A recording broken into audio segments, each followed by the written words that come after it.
If nothing else, I am a woman of my word. It is 8 a.m. I am tired as hell. Just going through all of the hate and all of the lies. You know, people, they see me talking out front, but y'all don't really know all the stuff that's going on in the back. You know, like all of these people are cowards. None of them, half of them, actually, no, none of them would ever say any of this crap to my face. No, let me take that back. 85% of them would say half of this stuff to my face. You know, they wouldn't. 85% wouldn't. But there's always that 15% that be trying it. You know what I mean? And they need to get busted. Some people just got to get busted in their head, you know, before they realize that fat meat is greasy. You know, y'all wanted to know if fat meat was greasy, so I'm finna show y'all. I got a whole, like, turkey leg of fat meat. Like, I got a whole, like, the butt end of a brisket where all the fat is fat meat. I got all of that.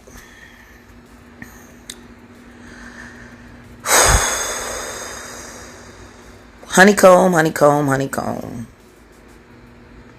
Now, you could have pulled your minions to the side and said, look, I don't know if you want to mess with her. We don't know what she got.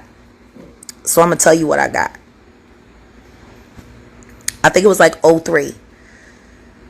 Yeah. It was right before me and Music Soul Child did the Grey Goose tour. There was a young woman. Beautiful woman. She's a lawyer. Or at least she was. She used to be an entertainment lawyer. I'm not going to say her name. The story is enough. Because I don't know. I hope I won't be putting her in danger.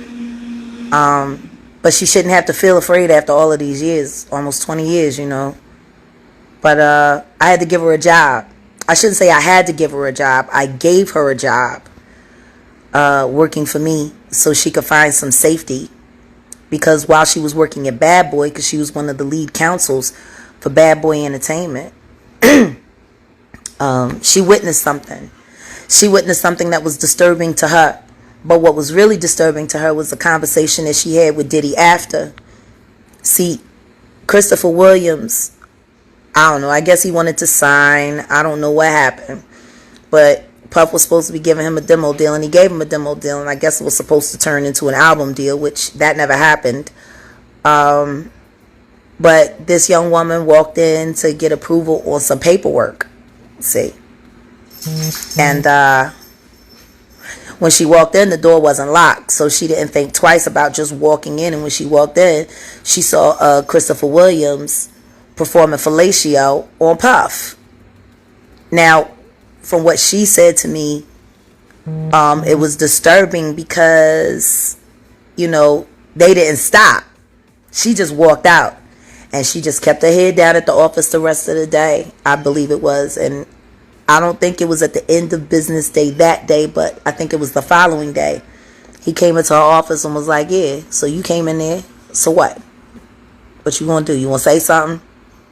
And she was like, oh no, she was like, I just don't understand why you left the door unlocked. If you were in there doing that, why would you leave the door unlocked? He said, I'll do whatever the fuck I want to do in my building. And I just don't know. He was like, it's power, see? I can make a man, he said, if I can make a man suck my dick, I can make people do anything for money. That's what you said, Puff, about Christopher Williams sucking your dick for a demo deal. And you cut him a check. And you chased that young woman out of New York, just like you tried to chase Wendy Williams out of New York. And she came to work for me. And I loved her working for me. And when she was finally cool and could find, you know, a good move to move forward, she did. She was with me for less than 6 months. But she was a wonderful woman. And she was a brilliant attorney. And she thought she was signing up for the ride of her life. You know, she's going to be, you know, head of legal at Bad Boy Entertainment and be a female. Like, that was a big deal. Until she accidentally walked into her boss's, you know, office and caught him getting head from a movie star, which he said was done for nothing more than an exercise of power. Because if he can make a man suck his dick, he can make anybody do anything. That's you, Puff. That's you, Honeycomb. That's why I call you Honeycomb. Because you smack so sweet. You chased that woman out of your offices because she saw you being you. And then you threatened to ruin her life if she ever told anyone. But she did tell someone. She told me. And I've kept her secret all of these years. You better not try to do nothing to her either. Because she ain't got nothing to be ashamed of. It's not her fault you a sodomite. She ain't had nothing to do with you being no sodomite. Forcing men to do degrading acts just so you can prove how powerful you are. Take a fucking punch, bitch. Show people how powerful you are. I mean, from the way it sounds, what I'm saying shouldn't hurt you. You've been so cool with it for so long.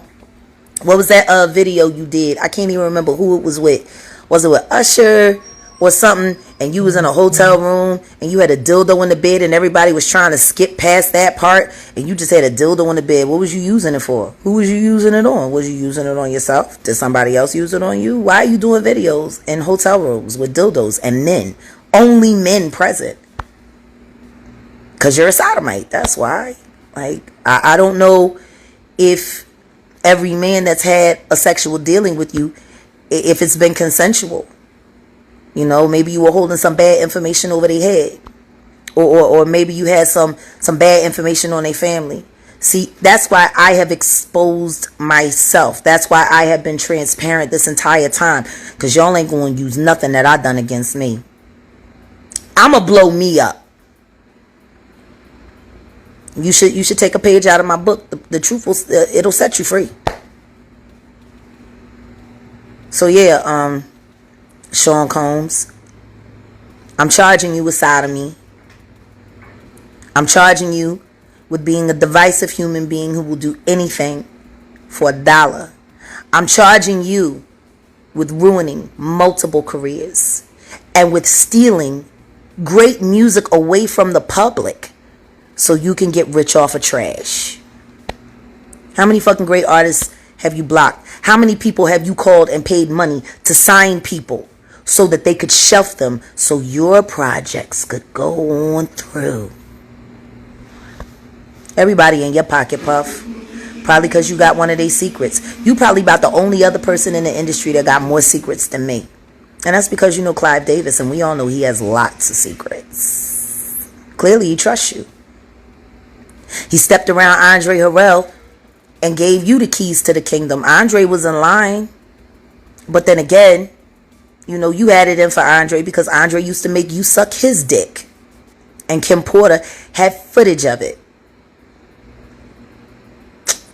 I heard her whispering about it in the Kit Kat Club with somebody else. I ain't gonna say who. She was in the bathroom, getting high, talking about how she had you by the balls. And sure enough, 2 weeks later, she had that brand new Mercedes-Benz that Andre Harrell paid for.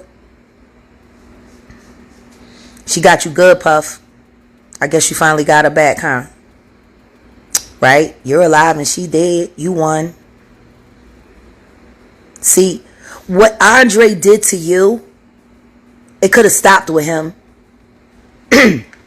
But you like the power too much. So all you did was emulate what Andre Harrell did to you. See, you were a victim and then you became a victimizer. And that's what you chose. You need to tell everybody the truth about why you never married Kim. Probably because she was blackmailing you. Because she had the goods on you. So did Nisha Battle. Nisha Battle had the goods on you too. There's a lot of chicks out there that got the goods on you.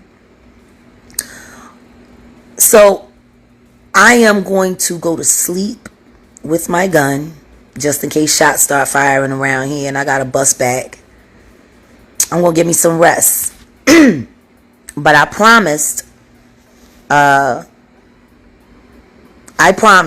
I was going to expose you if motherfuckers kept acting a fool on my page on you and your artist Mary J. Blige's behalf. So y'all did what y'all did, and I'm doing what I'm doing, and now I'm going to get some rest. But I will say this to you, Sean Combs. You might get me, but I got you first, bitch. And you going to burn in hell for all the lives you've destroyed on so many different levels. All of these niggas out here might be scared of you. All of these niggas out here, you might got dirt on them. But guess what? I got more dirt on you than you got on me, Puff. And you owe Albie Shore an apology for not properly acknowledging him as the amazing father that he is. Albie Shore is an amazing father. He's an amazing grandfather. He's an amazing writer. And you hated him because he was gorgeous and more talented than you. And you knew he loved Kim. You knew he loved her. And you made sure that you got her out of the way. You're an asshole. You're a jealous little bitch. Running around diddling little boys and shit. You a punk. Why is anybody afraid of you when you ain't nothing but a punk? And all of them girls and all of them young boys that you put on planes, flying here and there so that you could sexually harass them and torment them and coerce them into doing sexual acts that they didn't want to do because you had dirt on them or because you had money on them. Those are all federal crimes. Check the statutes. If you put a bitch or a nigga on a plane and you're taking them to be sexually abused in any way, that's trafficking. That's 10 to 20. You'll do more time in jail than Shine did for covering your ass. And that's what you need to do. You need to go to jail. Do not pass go. Do not collect $200 extra. You got enough money. You need to pay reparations to everybody you fucked over. And you need to pay reparations to everybody who was ever signed to Bad Boy. You owe them money. Much as you stole from everybody, you probably still stealing from Mother Wallace. Biggie's trust probably ain't seeing everything that it's supposed to see because you a sneaky little fucking bastard. $885 million. You got a house here, you got a house there, you got this, you got that. Why ain't you look out for Faith? She was the first lady of Bad Boy. She was Big's wife. You made sure that happened. Why ain't you look out for Faith? You owe these niggas money, yo. Take like 200 million of that 885 you got. And just cut a check. Cut everybody $1 million. Cut everybody $1 million. Trust me, they earned it. Fucking with you. They earned it. You're an asshole. And there's other stories I could tell, but I told that story because it was attached to me. Because the woman that you scared into leaving New York came to me for refuge. See, I've been protecting women in this business for 2 decades. I've been looking out for women for 2 decades. And y'all niggas don't even fucking say thank you. But then again, how would you know? His press releases are so good. You might want to hire a new press agent, Puff. Because I don't think the bitch you got on, the bitch or the nigga that you got on payroll is going to be able to spin this or get in front of it because it's the truth. And you know what, Puff? If I'm lying, you can sue me.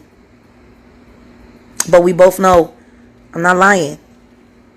Everybody knows you like humiliating men because you want to prove you the biggest dude in the room. But the truth is, you a bitch. You a fake Debo. And all somebody got to do is pick up a brick and bust you in your head. Lay that ass out. I promise you, the second you go down like Suge went down, it's over. And everything that you protect is going to, including fucking Mary J. fake ass queen. That bitch ain't the queen of nothing but whores. She the queen of whores and the queen of lies. Y'all shouldn't have started playing around with images of my dead son. Y'all just shouldn't have done it. You went too far. So guess what? My name is Jaguar. Panthera Anka. Not a car. The animal. Consider yourself scratched, bitch.